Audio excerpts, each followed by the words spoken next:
참 어려운 이 시장 속에 치열하게 살아남아서 형이랑 참치 먹으러 가자. 참치요. 자, 여러분들 반갑습니다. 오늘은 참치형과 함께 이 포스코 홀딩스 같이 한번 보겠습니다. 자, 오늘 포스코 홀딩스가 5일선을 회복해 준 이후로 21선 구간까지 이렇게 이제 상승세를 좀 보여줬습니다. 뭐 21선까지 뭐 터치된 건 아니지만 그래도 오늘 26만 원권에서 마무리가 이제 되어졌다. 그렇게 이제 볼 수가 있는데 이렇게 상승이 나온 원인은 이제 어제 미증시가 상승이 나는데 우리가 이제 2차 전지 적인 이제 맥락으로 봤을 때 결국에는 이 미국 증시에서 어떤 종목이 올라야 됩니까? 결국엔 테슬라가 올라야 돼요. 테슬라는 저는 앞으로 굉장히 좋을 거라고 생각을 하거든요. 이 단순히 그냥 전기차만 파는 회사가 아니다 보니까 이 여기에 대한 앞으로 이제 그 FSD라든지 이런 자율주행 이 상품에 대한 여기에 대한 좀 기대감이 굉장히 크거든요. 그래서 앞으로 저는 테슬라의 가치를 굉장히 높게 보는 사람 중에 하나인데 테슬라가 어제 이제 크게 이제 반등이 나오면서 오늘 2차 전지 투심이 전체적으로 나쁘지가 않았다. 그렇게 좀 말씀을 드릴 수가 있겠죠. 그럼 어제 테슬라가 왜 올랐겠습니까?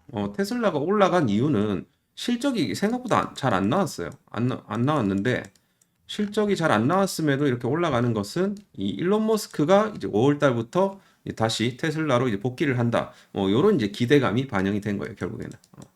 그러면 이제 결국에는 이제 일론 머스크도 이제 이 사람은 굉장히 뭐 어떻게 머리가 비상하고 천재잖아요. 지금부터는 이제 본업에 이제 충실하면서 이 전기차 캐중 구간이 다시 회복세로 돌아서는 순간이 왔다라고 이제 판단을 한 거예요. 이 사람 입장에서도.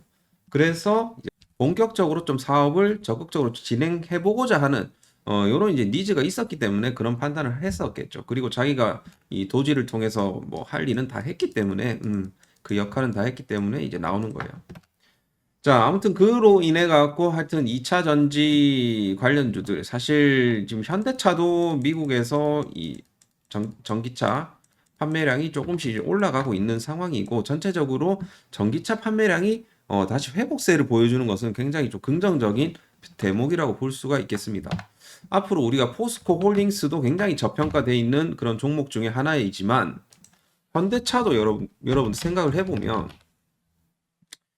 PER이 3배밖에 안 돼요. 이 친구도. 이 차트가 어쩌 그래 똑같은지 모르겠어요. 그래서 저는 이제 현대차랑 안 그래도 최근에 이제 현대랑 포스코 홀딩스랑 협업을 맺은 김에 저는 현대차랑 포스코 홀딩스를 너무 좋게 본다. 왜냐? 너무 저평가됐기 때문에 둘 다. 그죠? 그렇기 때문에 만약에 지금 정말 이제 향후 이 대통령이 누군가는 이제 당선이 되고 또 이제 좀 초반에는 또 주가 부양이 되잖아요. 이런 정책적인 이런 기대감으로 인해 갖고 최근에 뭐 이재명 대표가 뭐 코스피 5천 시대 연다 뭐 이런 얘기 지금 하고 있잖아요. K 증시 뭐 저평가 해소를 위해 상법 개정 그리고 밸류업을 지속해야 된다. 하여튼 이런 얘기들은 지금 계속해서 민주당에서는 이제 나와주고 있는 거고, 그죠? 그리고 이제 이재명 대표 같은 경우는 지금 상법 개정 재추진하고 코스피 5천 시대 열겠다. 이렇게 지금 얘기를 지금 해주고 있고, 그죠? 그래서 저는 만약에 이 가정이 현실화됐을 경우에는 가장 좀 임팩트 있게 올라갈 수 있는 친구들이 저런 애들이 아닌가. 현대차라든지 포스코 홀딩스가 아닌가. 그렇게 생각이 됩니다. 결국에는 여기서 우리가 좀 이 코리아 디스카운트의 고질적인 뭐 원인 중 하나 주주 이익 보호 상법 개정 재추진 그리고 뭐 주가 조작 같은 거 이런 것들을 사실 좀 시가총액 낮은 종목들에서 많이 한단 말이에요. 그렇기 때문에 아무래도 그렇게 만약에 정책을 편다라고 했을 때는 대형주들이 힘을 받을 수밖에 없다. 요런 좀 시나리오를 우리가 써볼 수가 있겠습니다. 결국에는 지금 포스코 홀딩스라든지 현대차는 너무나도 저평가되어 있기 때문에 이 밸류에이션 다시 회복을 위해서는 결국에는 뭐 이런 친구들이 올라가야 되는 거예요. 결국에는. 증시의 어떤 저평가가 해소가 되려면, 그리고 지수가 올라가려면 이런 대형주들이 시총이 짱짱하게 올라가줘야 되거든. 그런 부분이라고 볼 수가 있겠습니다. 그래서 하여튼 뭐 이거는 사실 뭐 지금 뭐 포퓰리즘이라고 보시는 분들도 물론 있겠지만, 아이고 그냥 막 말만 해도 얼마나 좋습니까? 아유 뭐 저는 뭐 누굴 지지한다 뭐 이런 거보다도 하여튼 뭐 이런 차기 정부의 자본시장 7대 과제 뭐 이런 것들 자사주 소각을 의무화하고, 그죠? 상법 개정을 통한 이사주주 충실 의무 도입, 디스커버리 제도 도입, 배당 소득 분리과세 도입, 세율 인하, 자회사 상장 원칙적 금지, 예외 모회사 주주 보호 방안 필요, 집중 투표제 의무화, 상장사 모자 회사 간 계열사 간 합병 시 공정 가치로 평가한다. 그리고 밸류업 계획 발표 실천 모두 상장 기업에게 의무화한다. 결국에는 이런 것들이 이제 우리가 그 증시가 좀 선진화되기 위한 그런 이제 과제라고 볼 수가 있겠습니다. 자, 그래서 지금 이제 코리아 디스카운트 이슈는 지금 너무나도 이 저출산 문제가 심각하지 않습니까? 지금 지금 요즘 결혼을 안 해요. 결혼을 내 주위에서도 이미 결혼한 사람들 말고 지금 추가적으로 결혼을 안 합니다. 결혼을 안 해. 결혼을 한다 하더라도 애도 안 낳아 요새는. 이 코리아 디스카운트 이슈 거의 저출산 문제랑 맞먹을 정도의 재앙이라고 하면 이거는 엄청난 재앙이라는 거죠. 그죠? 하여튼 그만큼 지금 현재 이 저평가 받고 있는 이 종목들이 너무나도 많다. 이 현대차도 정말 저평가됐습니다. 현대차가 지금 현재 PER이 지금 4배 정도 되고, PBR이 0.42, 0.4. 포스코 홀딩스도 마찬가지예요. 포스코 홀딩스도 마찬가지지. 그죠? 지금 PER은 뭐 조금 현대차보다 좀 높긴 하지만 PBR 자체가 현대차보다 더 낮아요. 0.34. 이거는 말도 안 되는 거죠. 그죠? 하여튼 그 부분이 좀 있다라는 겁니다. 자, 그래서 결국에는 첫 번째로 이 투자 환경이 좀 개선이 되어야 한다. 그 말씀을 좀 드리고 싶습니다. 공매도에 더 이상 공매도랑 또 기업의 어떤 그런 공시 장난, 공시도 또 잘 안 하는 기업들도 되게 많잖아요. 지그끼리 이제 정보 공유해갖고 작전주하고 하여튼 이런 것들을 사전에 이제 방지할 수 있다라고 하면 얼마나 좋겠습니까? 개인 투자자들이 피해보는 사례가 줄어들겠죠. 그렇기 때문에 일단 그런 것들이 중요하다. 자, 그래서 이제 포스코 홀딩스 관련해서 그런 부분들이 나오면 좋고, 그리고 포스코 홀딩스 관련해갖고 기사를 하나 또 더 볼게요. 요것도 이제 산업 얘기인데, 이제 K 산업 무역 전쟁 위기 극복 청력 내실 경영에 무게를 두고 있다. 그러면 포스코 홀딩스는 어떤 내실을 하고 있냐? 전기차 캐즘 중국 저가 공세로 배터리 부문이 하락세를 보였지만 현재를 2차 전지 소재의 내실을 다지는 기회로 삼겠다. 배터리에 들어가는 양극재와 음극재를 생산하는 포스코, 퓨처엠 등은 고객사 상황을 보고 투자 시점을 조절하고 대신 배터리 원료인 리튬과 니켈, 원자재 투자는 대폭 늘리는 방식으로 진행을 한다. 그리고 철강은 근본적으로 체질 개선을 하겠다. 제조 원가 개선, 판매 구매 경제력 강화, 하여튼 뭐 저탄소 전환 뭐 이런 것들을 재편을 하겠다. 뭐 이런 얘기들, 자, 요런 얘기들 나와줬고, 그리고 현대차, 포스코 미국 관세에 대응해갖고 철강 배터리 초격차 동맹하자. 좋은 현상입니다. 좋은 현상. 이렇게 해갖고 가치 극복, 우리 하나인 것보다 둘이가 훨씬 낫죠. 현대차랑 포스코면 거의 진짜 그냥 네로나 하는 뭐 우리나라 기업 탑 2가 이렇게 뭉치게 되면 탑 1이 될 수가 있겠죠. 그래서 하여튼 요 부분도 굉장히 좀 고무적인 내용이라고 볼 수가 있겠습니다.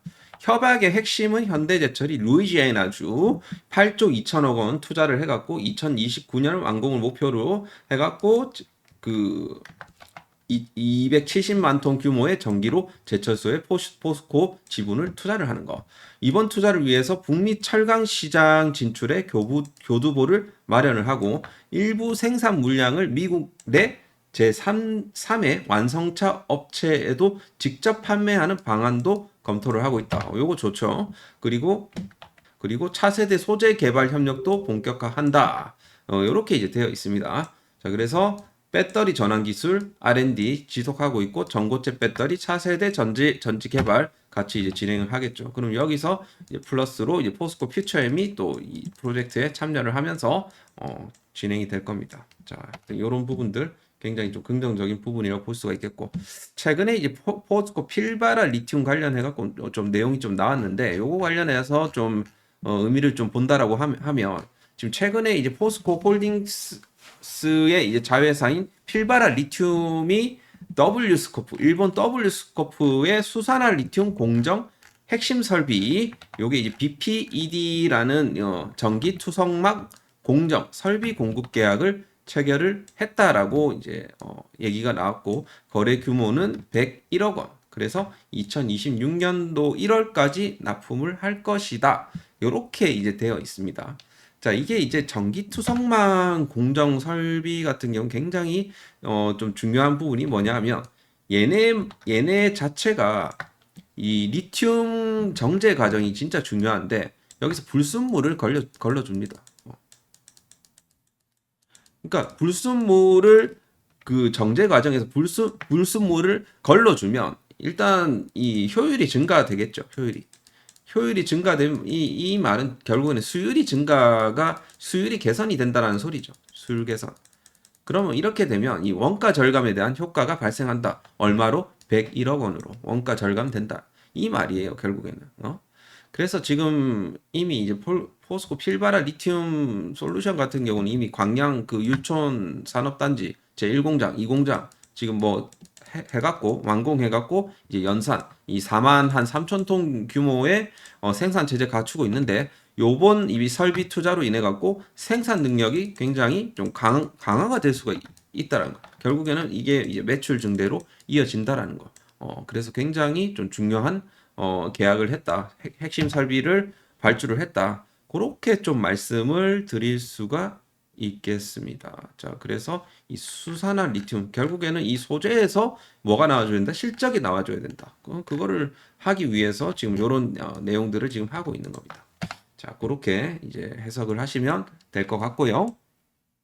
자, 그리고 요것도 굉장히 중요한 내용 중에 하나인데, 아무래도 지금 이제 대통령 선거를 앞두고 있다 보니까 이런 이제 정책들이 굉장히 앞으로 이제 중요한 모멘텀이 또 될 수가 있거든요.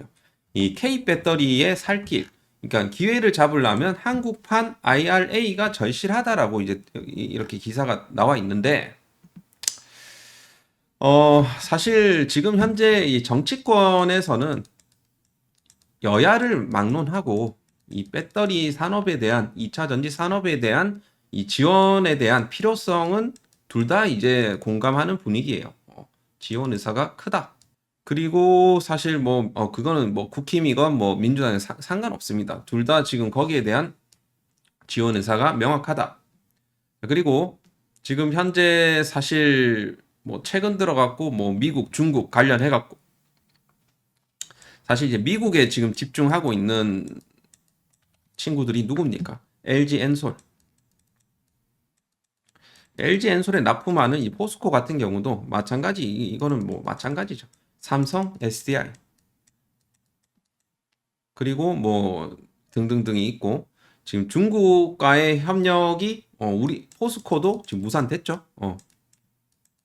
포스코도 무산됐고, 포스코 무산됐고, LG 엔솔 무산, LG 화학 무산, SK온 다 무산. 미국 지금 요렇게 지금 되고 있어요. 지금 미국 시장 진출은 지금 활발하게 이제 앞으로 준비가 다 됐어요. 하여튼 이런 부분이라고 볼 수가 있는데, 사실 우리나라에서는 이 K 배터리 기업들한테 어느 정도 좀 지원을 해줄 수 있을까? 그 부분을 우리가 좀 보자는 거지. 그래서 사실 이게 뭐 정말 이 한국판 IRA가 이 추진되려면 사실 뭐 입법부터 시작을 해갖고 막 또 이제 여러 가지 또 절차가 또 필요하겠죠. 굉장히 좀 뭐 많은 절차들이 필요할 건데, 만약에 이게 추진된다라고 하면 아무래도 이 포스코 홀딩스 입장에서는 뭐 당연히 좋죠. 당연히 좋을 수밖에 없고, 특히나 지금 배터리 소재 관련 지금 투자 안 그래도 지금 많이 하고 있는데 여기 있어갖고 세액 공제를 또 받을 수가 있다라고 하면 얼마나 좋겠습니까? 그죠? 그리고 미국 IRA 수준으로 해갖고 투자액의 한 30% 수준만 된다라고 하더라도 요거는 정말 이제 재정적으로 큰 도움이 될 거라는 소리입니다.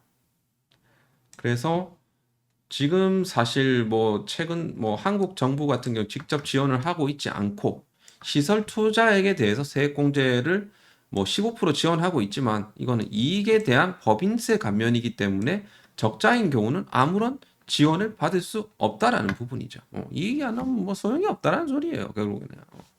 그래서 하여튼 이런 부분들이 좀 필요하고 이런 것뿐만 아니라 예를 들어 이제 R&D 같은 거 있잖아요. 제약바이오 쪽은 이건 옛날에 많이 했는데 R&D에 대한 이런 지원이 추가적으로 포함된다라고 하면 굉장히 좀 이 배터리 2차 전지 기업들 입장에서 굉장히 좀 메리트가 있단 말이죠. 하여튼 그런 것들. 그래서 만약에 이제 미국이랑 막 협업이 잘 돼갖고 이 한국에서 이제 미국으로 이 수출하는 이런 기업들에 있어갖고 추가 지원 방안이 있다라고 하면 포스코 홀딩스가 이 미국 내 이 소재 공급 확대에 굉장히 유리한 고지에 있을 수가 있다. 하여튼 이런 부분들이 좀 있어야 된다라고 생각을 합니다. 그래서 한국판 IRA 이런 것들도 사실 정책적인 모멘텀은 좀 될 수가 있겠죠. 그래서 정말 이 포스코 홀딩스 같은 이 좋은 기업들이 이런 글로벌 소재 기업들하고 경쟁을 해갖고 좀 경쟁력을 유지할 수 있도록 국가 차원에서 좀 도움을 줘야 되지 않을까 그렇게 좀 생각이 됩니다. 하여튼 뭐 이슈는 뭐 요 정도만 좀 봐주시면 될 것 같아요. 딱히 다른 이슈는 없고 일단 이제 차트적으로 봤을 때 오늘은 그래도 뭐 나쁘지 않은 흐름을 보여줬었고 내일 이제 21선 회복세를 이제 보여주는지 일단 바닥은 잡았죠. 바닥은 잡았고 21선 회복세 이후에 61선까지 다이렉트로 돌파해주면 좋겠죠. 일단은 지금 현재 뭐 여기서 일목균형표 구름대 라인이 있는 만큼 28만 원대 구간은 좀 저항 라인이 될 수가 있습니다. 오늘 수급도 같이 한번 볼게요. 자, 포스코 홀딩스 같은 경우는 그동안 이 외국인 기관들의 이런 매도세로 인해 갖고 그동안 좀 안 좋은 모습을 보였는데 그럼에도 불구하고 이 추가적인 이탈보다는 그래도 저점대를 지지를 해주는 그런 이제 모습을 그동안 보였고 오늘 이제 외국인들은 거의 안 들어왔지만 이제 기관들 특히나 연기금 플러스 금융투자 뭐 투신 보험 뭐 이런 쪽에서 사모펀드까지 이런 쪽에서 수급이 좀 들어왔습니다. 최근 이제 공매도의 현황을 보면 아무래도 이 외국계 공매도들이 최근 들어갖고 좀 많이 공매도를 좀 쳤을 것 같은데 최근에 또 이 대차장고의 추이가 조금 낮아지는 부분들은 오히려 좀 긍정적인 부분이라고 볼 수가 있겠고 외국계 공매도들이 뭐 예를 들어 뭐 JP모간 이런 친구들이 뭐 공매도 지금 치고 있는 것 같아요. 그래서 좀 최근 들어갖고 많이 좀 매도를 했던 그 외국인들 JP모건 그리고 신한증권 그리고 UBS 뭐 시티그룹 뭐 다이와 등등등 이 외국인 신났네. 우리나라 증시에서 지금 다 돈 빼먹고 다 어디 투자하는지 모르겠지만 지금 신이 났어요. 신이 났어. 지금 최근에 우리나라 증시에서 가장 문제는 외국인들의 부재. 오늘도 외국인들이 코스피에서 2천억 정도 매도를 쳤습니다. 최근 들어서 계속 2천억씩 매도를 쳐요. 얘네들이 살아나야지 지수가 좀 회복세를 좀 보여줄 수가 있습니다. 얘네들의 자금들이 좀 들어와 줘야 돼요. 아직까지는 우리나라가 이제 누가 대통령이 될지에 대한 이런 약간 불확실성도 좀 있는 것 같고 약간 그런 것들이 좀 있는 것 같습니다. 그래도 기관들이 그래도 야금야금 매집을 잘 하고 있고 오늘 이제 코스닥 지수 같은 경우는 61선 회복 나와줬네요. 지금 굉장히 개선세가 좋고 코스피 지수도 이제 121선 여기서는 한번 눌림목이 나와줄 수 있어요. 그렇기 때문에 일단은 눌림목 관점으로 이제 보는 게 맞겠네요. 지수 자체로 봤을 때. 하지만 뭐 포스코 홀딩스는 좀 살아나주겠죠. 뭐. 지금 이제 저점대를 다들 이제 잘 잡아가는 그런 분위기고, 뭐 포스코 홀딩스도 뭐 마찬가지고, 이제는 이제 추세 전환을 좀 모색하는 그런 구간까지 왔다. 그렇게 이제 볼 수가 있겠습니다. 자, 분봉 차트를 한번 볼게요. 240분봉 상으로 봤을 때, 아이고야, 여기가 참 무겁네요. 약간 지지부진하다가 쉽지는 않을 것 같아. 여기서 빠르게 돌파가 나와야 되는데 쉽지가 않을 것 같네. 이 일목균형표 구름대 이게 너무 무겁네. 이거는 그렇게 좋게 보진 않습니다. 그래서 1시간 차트로 봤을 때는 괜찮은데 그래서 여기서도 막 돌파 시도하다가 눌렸고 그래서 여기서 한번 그래도 만약에 2차 전지 관련주들이 조금 이제 상승세를 보여줬을 때는 28만 원까지는 뭐 무난하게 좀 상승이 나와줄 수도 있을 것 같습니다. 그래서 여기서 과연 이 추세 전환을 하려면 그냥 여기를 뚫어내야죠. 28만 원. 그러니까 지금 단기적인 이 저항 라인은 28만 원대입니다. 그렇게 보시고 대응하시길 바라겠고 지금 뭐 하실 분들은 없잖아요. 지금 이 주식 26만 원 뭐 있으나 없으나 그런 거 아니겠습니까? 그냥 뭐 들고 있으면 배당이나 좀 받으면서 그렇게 해야죠. 그렇죠? 자, 그래서 여러분들 뭐 이런 얘기하면 좀 너무 열받지 마시고 현실적으로 봐야지, 현실적으로. 그래서 참고를 하시고 여러분들 뭐 참치형 요 텔레그램 방에 이제 들어오시면 그래도 뭐 종목들 꾸준하게 좀 추천드리고 있고 하니까 최근에도 종목들 많이 추천드렸거든요. 자, 참치형이 운영하고 있는 요 그 정보방에서 이런 단기 종목들 오늘 뭐 두 종목 나갔는데 한국 PIM 얘랑 뭐 MOT 뭐 이런 거 단기 수익 요런 그냥 주는 거는 일도 아닙니다. 일도 아니기 때문에 혹시나 뭐 요런 거 좋아하시는 분들은 오시고요. 그냥 나는 엉덩이 딱 받고 가겠다 하시는 분들은 그냥 이 영상만 보시고 대응하시면 좋을 것 같습니다. 자, 링크는 영상 설명란에 있으니까 참고하시고요. 자, 오늘 영상은 여기서 마치도록 하겠습니다. 요즘 좋아요를 너무 안 눌러줘서 힘 빠집니다. 좋아요 하나씩만 또 좀 눌러주시길 바라겠습니다. 수고하셨고 또 다음 시간에 또 뵙도록 하겠습니다. 감사합니다.